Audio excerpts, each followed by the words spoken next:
الحمد لأهله والصلاة على أهلها أما بعد. معززو ډیر کسان تپوس کوي چې روژې په حالت کې یو کس ته په خوب کې احتلام وشي، یعنی غسل په واجب شي، آیا روژه ورسره ماتیږي او کنه؟ او روژې په حالت کې د غسل طریقه هغه څنګه ده؟ الجواب وبالله التوفیق.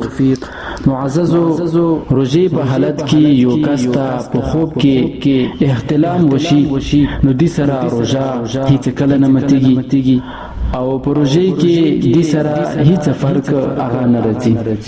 حدیث شریف کې راځي لا یفطر من قاء ولا من احتلم ولا من احتجم. روژه نه ماتیږي د هغه چا چې الټی وکي او دغه الټی په خولې راوځي، او د هغه چا چې په خوب کې ورته احتلام وشي، او د هغه چا چې حجما وکي، یعنی ځان نه وینه وبسي. نو په دغه ټولو صورتونو کې انسان روژه هغه نه ماتیږي. د غسل طریقه څه ده؟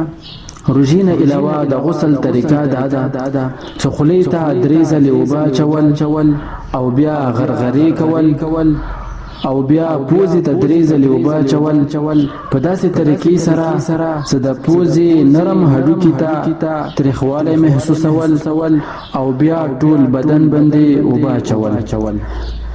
دغه طریقه دا روژې نه علاوه د غسل طریقه وه. او روژې په حالت کې د غسل طریقه څه ده؟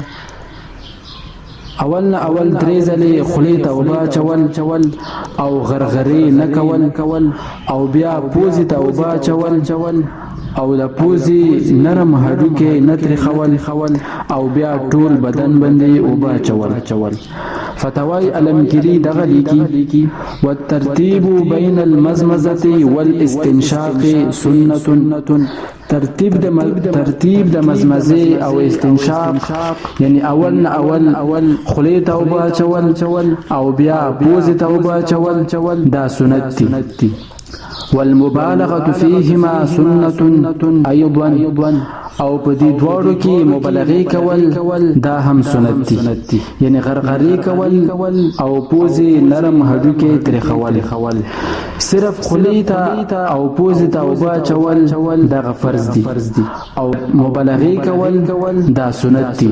نو دې د وجنه غرغرې او پوزې هډوکي تریخوالي سره احتمال شته چې انسان اوبه هغه تیر شي، نو دې سره بیا روژه هغه فسدیږي. روژه دا فرض ده او غرغرې کول او پوزې هډوکي تریخول دا سنت عمل ده. نو دې د وجنه روژې په حالت کې دې عمل نه ځان ساتل پکار دي. البحر الرائق جلد نمبر 2 صفحه نمبر 475.